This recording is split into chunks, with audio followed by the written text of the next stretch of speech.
So it was to ensure, firstly, that there was never going to be a prime minister in this country who was a supporter of Palestine and the Palestinian interests on the one hand, and secondly, to ensure that there was never a leader of the Labour Party who could become prime minister who would be fighting the establishment. I want to thank our Labour Party staff, who worked really hard. The anti-Semitism smears were the public face of the campaign against Corbyn. But behind closed doors, there was a secret war going on against him, being fought by his party's own paid officials.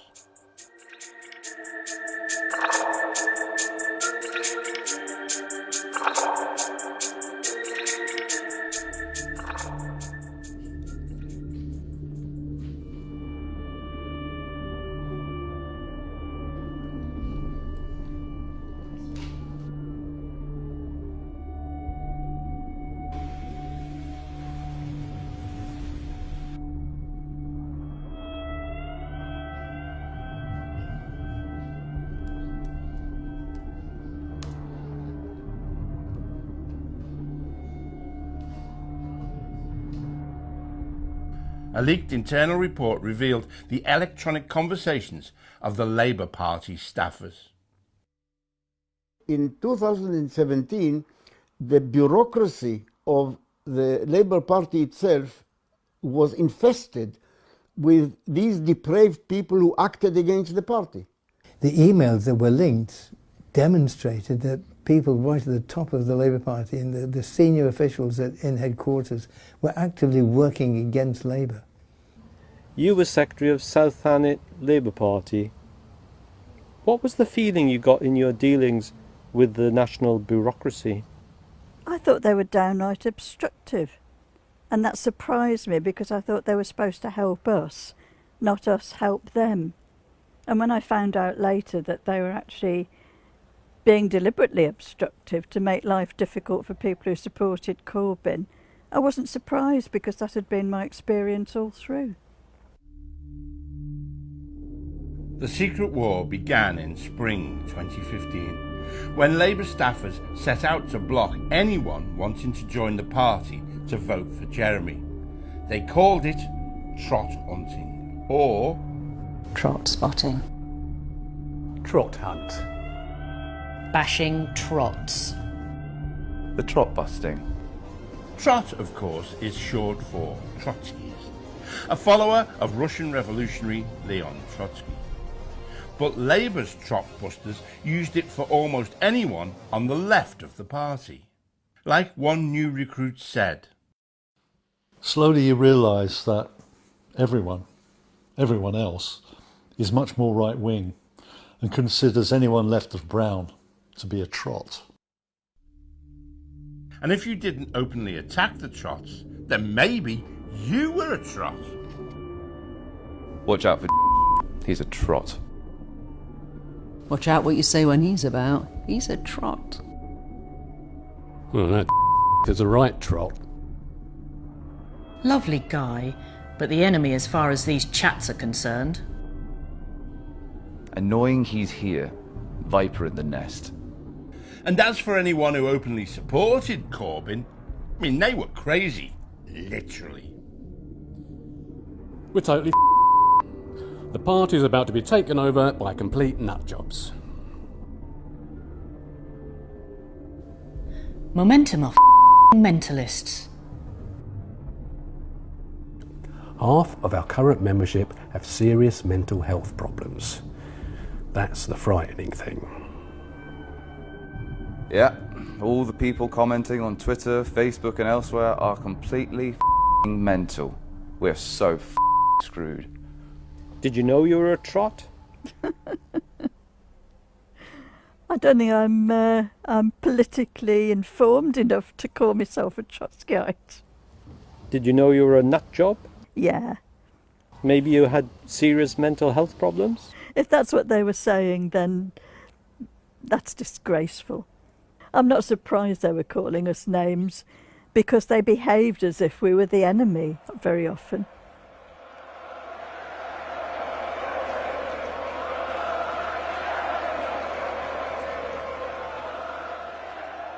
In September 2015, newly elected Labour leader Jeremy Corbyn visited party headquarters to greet the staff.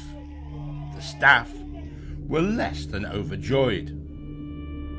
We were all amazed that somebody has brought dozens of bottles of Prosecco. Mad. It is ludicrous. The whole thing is short. Can't be asked with small talk. I'm not drinking it. I'm not clapping. I'm going to stay at my desk or leave the office. Look at that. Looking statesperson-like. Looking after our security. How did you think it went when he was in earlier? Whooped and is now dead to People were polite. Should be shot. I mean, Jenny's speech was a total crock of shit. I clapped, but I probably didn't do a very good job of masking what I thought. I clapped, but I didn't smile. It takes a conscious effort for me not to smile in these situations. I couldn't look at him. My eyes rolled a lot. I probably shook my head. I feel like he should have maybe addressed the massive elephant in the room, that we all kind of hate him, but I'm not sure how he could have done that without making me hate this more. Our proposal is a government for the many, not the few. Our proposals are of hope for the many all over this country, and I'm very proud to present our manifesto for the many, not the few. Thank you very much. When the 2017 election was called, the Trotbusters got really excited. They believed Labour would lose in a big way and that Corbyn would be gone. Ultimately, though, who votes for JC? I mean, if it's a choice between him and Theresa May, how do we vote for him? I mean, we're not mad. Staffers set out to sabotage their own party's campaign. One way was to pretend to be working while in fact doing very little. Work hard, or be hardly working. They even set up a computer chat to communicate through, so we aren't on our phones all the time. Yeah, tapping away will make us look very busy.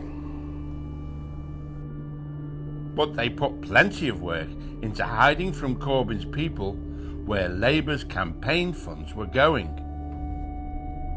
We need to stop digital campaign budgets going to Ben Soffer for approval. He can't see what we're doing with digital spend. Corbyn's team was marginalised. All the apparatus was in the hands of these officials. I mean, we were sort of visitors from the leader's office, and you know, you had no real grip on the machinery for delivering on the decisions. There is a secret key seats team arriving in Ergon House permanently. Ooh, interesting on the key seats team. Who will be part of it? Outside Labour's HQ in London's Ergon House, a secret team were channeling thousands of pounds of campaign funds to the right-wing MPs of their choice. In Jeremy Corbyn's office, Lotto knew nothing about it. Lots of secret meetings going on here. I think it's all secret to Lotto. I'll let you know, but think it's a brand new team moving in on Sunday. Brill. I endorse this plan and will keep said plan very much to myself. But the point is, they had absolutely no right to do that. Perhaps, if not for this sabotage domestically inside the headquarters of the Labour Party, it could have even won the elections outright. How did you feel when you found out that head office was diverting election funds away from your candidate to the MPs they wanted to win?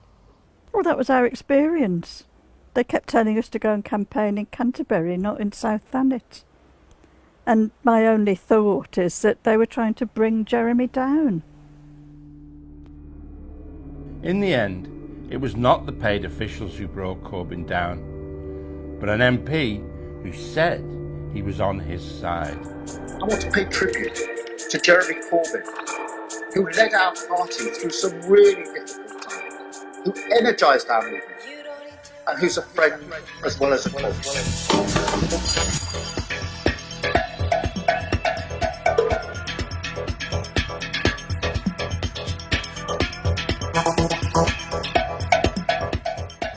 We must have other options. Keir Starmer became Shadow Brexit Minister in Corbyn's Shadow Cabinet in October 2016.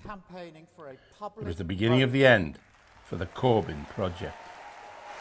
It's right that Parliament has the first say. It's right that Parliament has the first say. But if we need to break the impasse, our options must include campaigning for a public vote, and nobody is ruling out Remain as an option. It became clear this is the thing that can undermine Corbynism. And it's not a coincidence, in my view, that the People's Vote campaign, so-called, driving a second referendum, was run by hardcore ex-Blairites like Tom Baldwin and Alistair Campbell, and Peter Mandelson was involved. Why do you want to sort of walk away and just pass the title deeds of this great party over to somebody like Jeremy Corbyn? Yeah. I don't want to. Yeah. I resent it. And I work every single day in some small way to bring forward the end of his tenure in office. Every day. You know, for them it was an each-way bet. Either we get to stay in the European Union, which I'm sure they sincerely wanted to do, but if we don't, we'll be able to get rid of Corbyn anyway, because this issue is bringing him down.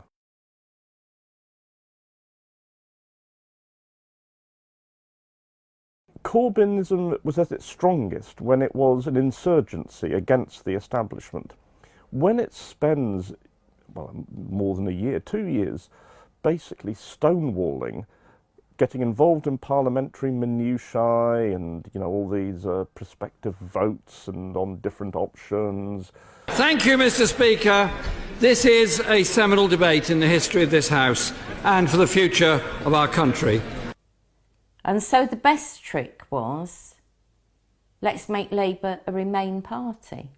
Let's stick two fingers up to the majority of the British people who voted for Brexit. Make Labour a Remain party, and we know which seats we'll be guaranteed to lose. This is Labour's Brexit policy. We will give you the final say. Within 3 months, we'll secure a credible deal with the European Union. And in 6 months, we'll put that deal to you for the final say, alongside the option to remain. That is our Brexit policy. I mean, I don't think any major party has gone to the public with a stupider policy on a major issue than that. In the 2019 election, when you were campaigning for Labour, did you understand the party's policy on Brexit? No, not really. Conference, this has got to stop.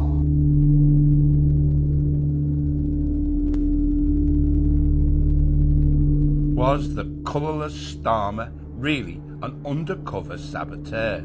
A sort of establishment spy cop who infiltrated the Corbyn project just to bring it down? Starmer did use his influence to sabotage or undermine the position or shift it in a relentlessly Remain direction. He certainly played a part in making sure that the negotiations with the May government on a joint approach didn't succeed. So I think he also saw it as a weapon to not just undermine Jeremy, but to promote himself as an attractive next leader.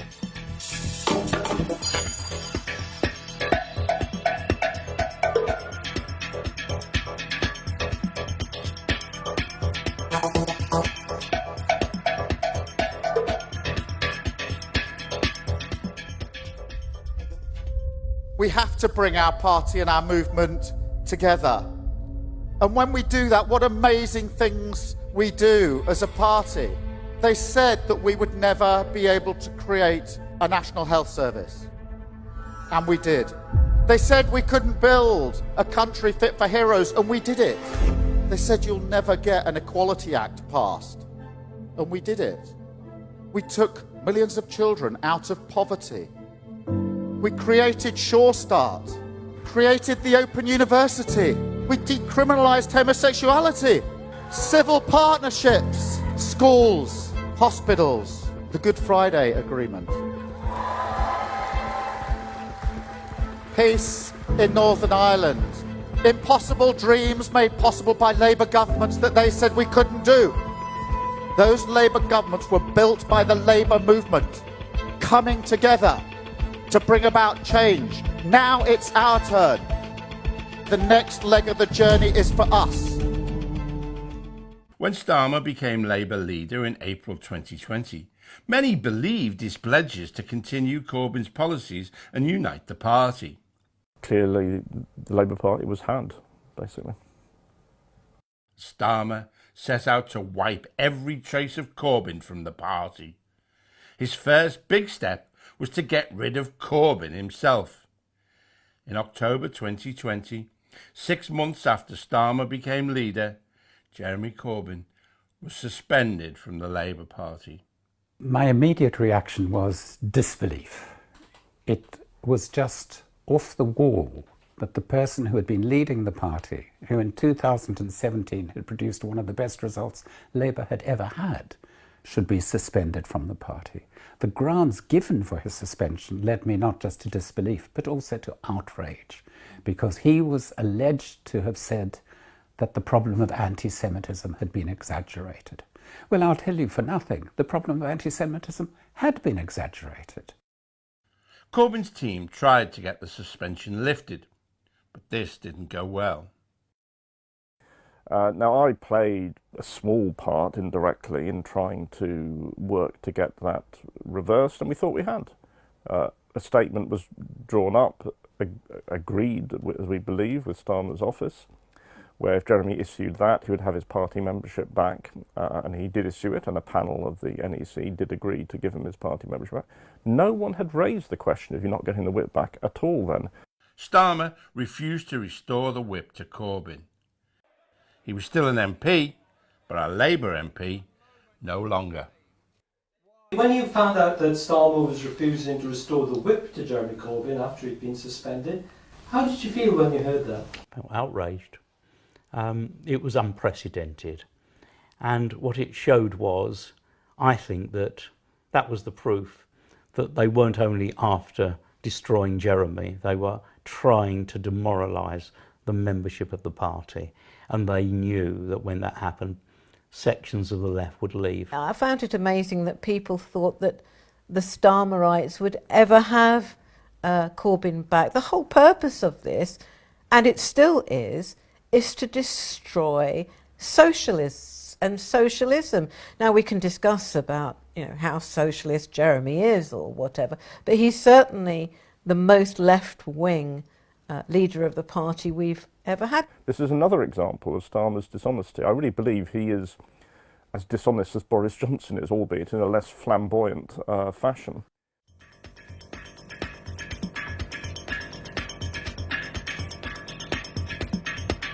We have to trust one another and look after one another.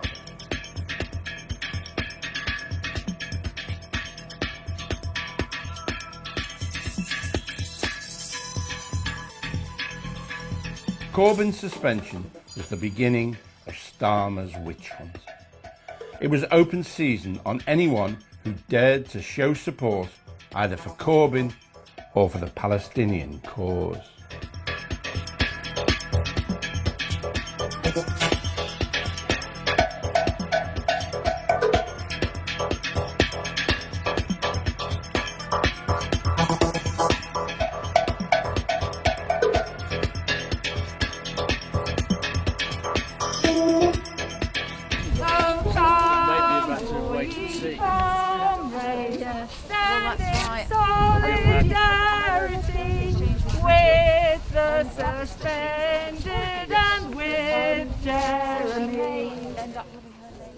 We're insisting that the withdrawal of the whip from a long-standing elected Labour Party Member of Parliament is absolutely unforgivable and anti-democratic.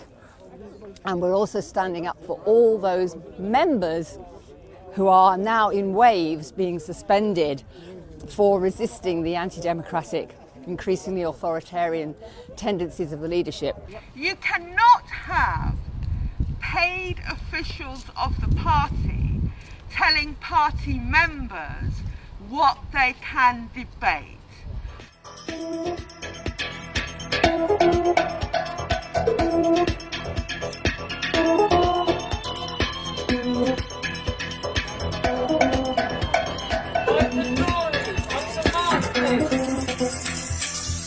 Groups within the Labour Party who opposed the suspensions and expulsions were proscribed. Anyone who joined or supported these groups, even before they were proscribed, were automatically kicked out. Local parties across the country were paralysed. I want to thank our Labour Party staff, who worked really hard. So they came for us. In November, they suspended the officers from Bristol North West, Bristol East and Bristol West. In fact, Labour in Bristol has been shafted. It is no more. It's been taken over by right-wing people who've done nothing for years and years but sit on their backside. Last month we had a motion that was unanimously passed by our Hove branch, and it was to condemn the blockades and the attacks on Israel. It was to support the boycott, support sanctions, and the chair decided that this would encourage further anti-Semitic behaviour. She was backed up by Scott Homer at Region, who said that to discuss Israel would make some members, especially Jewish members, feel unsafe. And if they feel unsafe in talking about Israel, let them go to Gaza and let them sit there with one of the women, one of the children that are being bombed, that are being starved, that are being mutilated, that are being oppressed like this. And this is what they want to expel us for.